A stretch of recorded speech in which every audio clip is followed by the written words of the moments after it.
আসসালামু আলাইকুম প্রিয় শিক্ষার্থী, আশা করি তুমি ভালো আছো। দেখো, আজকে আমরা খুব গুরুত্বপূর্ণ একটা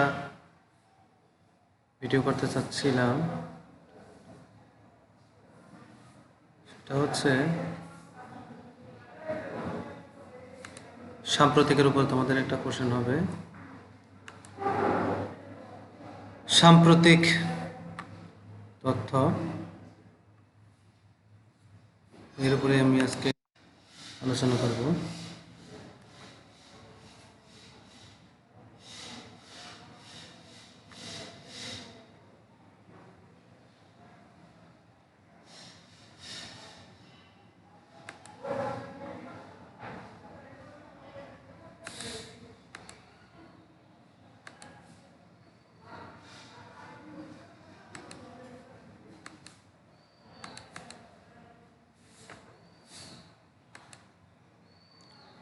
দেখো,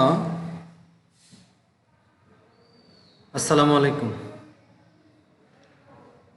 প্রিয় শিক্ষার্থী, আশা করি সবাই ভালো আছো। আজকে আমরা সাম্প্রতিক বিষয়গুলি কোটা সংস্কার আন্দোলন নিয়ে কথা বলবো। তোমাদের সামনের যে কোনো প্রতিযোগিতামূলক পরীক্ষা, তোমাদের ক্যাডেট পরীক্ষা, এই অংশ থেকে অবশ্যই প্রশ্ন আসতে পারে। দেখো, কোটা সংস্কার আন্দোলনে প্রথম যে শহীদ হন তার নাম যেখানে লেখা আছে, প্রথম শহীদ রংপুরের আবু সাইদ, তার বাড়ি হচ্ছে রংপুরে। এরপর মীর মুগ্ধ, তার একটি ডায়ালগ ছিল, পানি লাগবে পানি। তার পাশে আছে আন্দোলনকালীন শাসক দলের দমন নিপীড়নের চিত্র। এরপরে শহীদ মিনারের লাখো জনতা। 1972 সালে বাংলাদেশে সরকারি চাকরির ক্ষেত্রে কোটা ব্যবস্থা প্রবর্তন করা হয়। প্রশ্ন হতে পারে কত সালে। পরবর্তীতে বিভিন্ন সময়ে সংস্কারের দাবি উঠলেও 2018 সালে এটি একটি আন্দোলনের রূপ নেয়। ফলে 2018 সালের 4 অক্টোবর প্রথম ও দ্বিতীয় শ্রেণীর চাকরিতে কোটা ব্যবস্থা বাতিল করে পরিপত্র জারি করে সরকার। এরপরে 6 ডিসেম্বর 2021 সালে 7 মুক্তিযোদ্ধার সন্তান হাইকোর্টে রিট আবেদন করে। 5 জুন 2024 হাইকোর্ট বেঞ্চ 2018 এর পরিপত্র বাতিল করে একটি রায় ঘোষণা করেন, যার ফলশ্রুতিতে 6 জুন 2024 হাইকোর্টের দেওয়া রায় বাতিলের দাবিতে বিক্ষোভ করে ঢাকা বিশ্ববিদ্যালয়ের কিছু শিক্ষার্থীরা। এখন আমরা ডেট বাই ডেট এই আন্দোলন সম্পর্কে কিছু তথ্য জানব। দেখো, 2024 সালের 5 জুন সরকারি চাকরিতে প্রথম ও দ্বিতীয় শ্রেণীতে মুক্তিযোদ্ধা কোটা পদ্ধতি বাতিলের সিদ্ধান্ত অবৈধ ঘোষণা করে। হতে পারে কত তারিখ। এরপরে 5 জুনের পরে 6 জুন 2024 হাইকোর্টের দেওয়া রায় বাতিলের দাবিতে বিক্ষোভ করে ঢাকা বিশ্ববিদ্যালয়ের শিক্ষার্থীরা। এরপরে আসা 1 জুলাই 2024 বৈষম্য বিরোধী ছাত্র আন্দোলন, অর্থাৎ অ্যান্টি ডিসক্রিমিনেশন স্টুডেন্টস মুভমেন্ট প্রতিষ্ঠিত হয়। এটা শুরু হয় 1 জুলাই 2024 এবং এই ব্যানারের মাধ্যমে শিক্ষার্থীদের আন্দোলনের মূলত সূচনা হয়। 6 জুলাই 2024 আন্দোলনকারীরা সব বিশ্ববিদ্যালয় ও কলেজের ক্লাস পরীক্ষা বর্জন করে। এরপরে সড়ক ও মহাসড়কে অবরোধের ডাক দেয় এবং এই ডাকের নাম হচ্ছে বাংলা ব্লকেড নামে। যদি বলা হয় বাংলা ব্লকেড কি অথবা বাংলা ব্লকেড কত তারিখে শুরু হয়, তখন আমরা উত্তর দিব 6 জুলাই 2024 সাল। এরপরে 16 জুলাই 2024 রংপুরের বেগম রোকেয়া বিশ্ববিদ্যালয়ের ইংরেজি বিভাগের একজন শিক্ষার্থী, আমরা জানি নিরস্ত্র আবু সাইদ, তিনি অস্ত্রহীন অবস্থায় পুলিশের গুলিতে প্রথম শহীদ হন।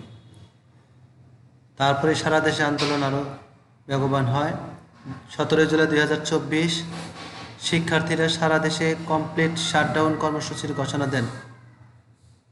খুবই গুরুত্বপূর্ণ প্রশ্ন। কমপ্লিট শাটডাউন কর্মসূচির ঘোষণা শিক্ষার্থীরা কবে দেন? 17 জুলাই 2024। এরপরে 18 জুলাই 2024 সরকার সারা দেশে মোবাইল ইন্টারনেট পরিষেবা বন্ধ করে দেয়। আরও গুরুত্বপূর্ণ প্রশ্ন। এরপর মীর মাহবুবুর রহমান মুগ্ধ মাথায় গুলি লেগে নিহত হন। তার স্মরণীয় কথা, ভাই পানি লাগবে কারো পানি, যা সারা বাংলাদেশের মানুষকে আজও কাঁদায়।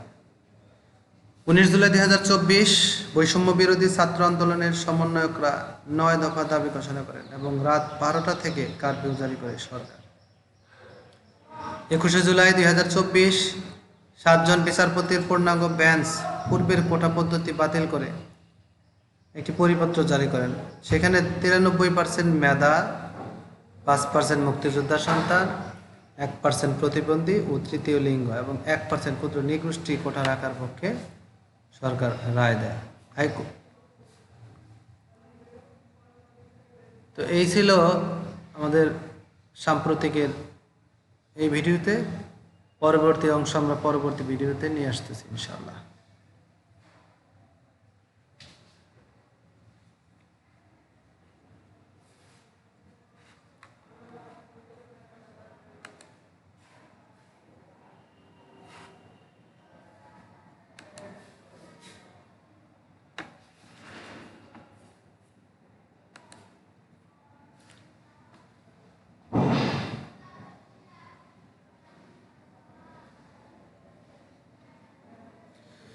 আসসালামু আলাইকুম প্রিয় শিক্ষার্থী, আশা করি ভালো আছো। দেখো আমরা দ্বিতীয় ভিডিওতে নিয়ে আসছি।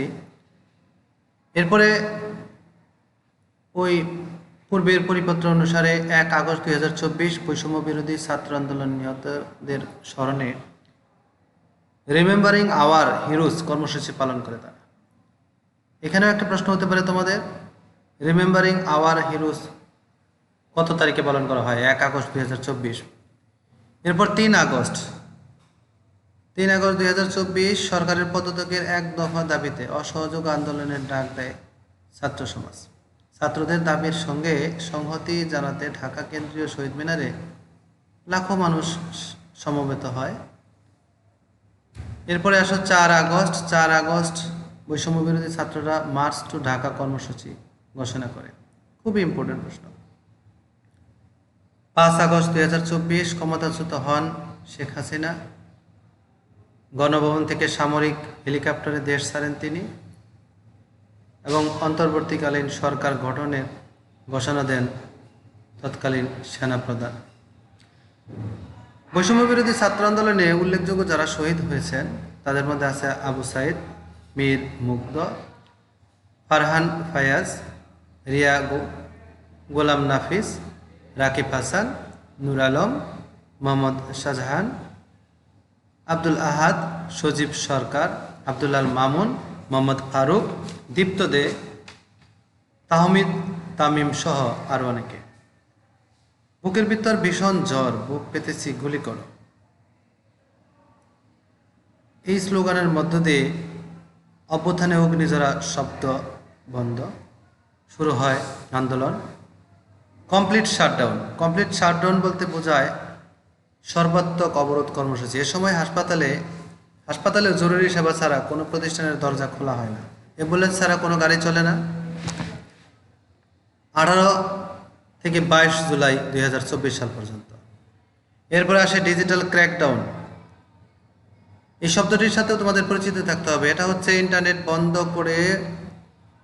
বন্ধ করে সামাজিক যোগাযোগ মাধ্যম বন্ধ করে দিয়ে ব্যক্তি বা গোষ্ঠীর কণ্ঠস্বর, আচরণ, কার্যক্রম ইত্যাদি সীমাবদ্ধ করতে গৃহীত পদক্ষেপকে ডিজিটাল ক্র্যাকডাউন বলে।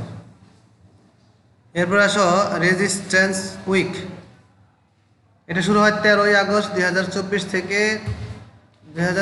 থেকে 4 দফা দাবিতে বৈষম্য বিরোধী ছাত্র আন্দোলনের ব্যানারে সারা দেশে সপ্তাহব্যাপী রকমারি কর্মসূচির মাধ্যমে পালন করা হয় রেজিস্ট্যান্স উইক কর্মসূচি। তারপরে আসে হচ্ছে দ্রোহের কর্মসূচি। এটা শুরু হয় মূলত 1 আগস্ট 2024। শুরু হয় জাতীয় প্রেস ক্লাবের সামনে দ্রোহ যাত্রা বা অন্যায়ের বিরুদ্ধে রুখে দাঁড়াতে সমাবেশ ও মিছিল অনুষ্ঠিত হয়। এই সমাবেশে ছাত্র, শিক্ষক ও সুধী সমাজ অংশগ্রহণ করে। এরপরে শুরু হয় ব্লক রেইড শুরু হয় অপরাধী আটক করতে কোনো এলাকা ঘেরাও করে বাড়ি বাড়ি তল্লাশি চালানোকে পুলিশের ভাষায় মূলত ব্লক রেইড বলে। এই শব্দটির সাথেও তোমাদের পরিচিতি থাকতে হবে। এরপর 36 জুলাই অর্থাৎ 36 জুলাই যেটাকে বলা হয়, 36 জুলাই বলতে মূলত 2024 সালের 5 আগস্টকে নির্দেশ করা হয়। বৈষম্য বিরোধী ছাত্র আন্দোলনকারীরা দাবি পূরণ না হওয়া পর্যন্ত জুলাই মাস গণনা করার কথা জানান। 5 আগস্ট শেখ হাসিনার পদত্যাগ 36 জুলাই বা তৃতীয় স্বাধীনতা হিসেবে অভিহিত করা হয়। সবাই ভালো থাকো, আল্লাহ হাফেজ। বলো কি চাই? মাল দাও। ও দুধ আমি দুধ ওই চলবো না। ও মাল না? কালকে তেয়ার মিশন চলতেছে ওই চলবো না। তুমি ক্লাস করার বাদ দিয়ে এসে এখানে আমি তো ক্লাসে ছাত্র নাই তো আমার, আমি ছাত্র পড়াচ্ছি, ভণ্ডামি শুরু করতেছে। সারা দেশের ছাত্র পড়াচ্ছি। যে এগারো মানে এটা আমার ক্লাস রুম, তুমি কিছু ভালোই শুরু করছো দেখি, জানো না এটা আমি এখানে আসি তাই না?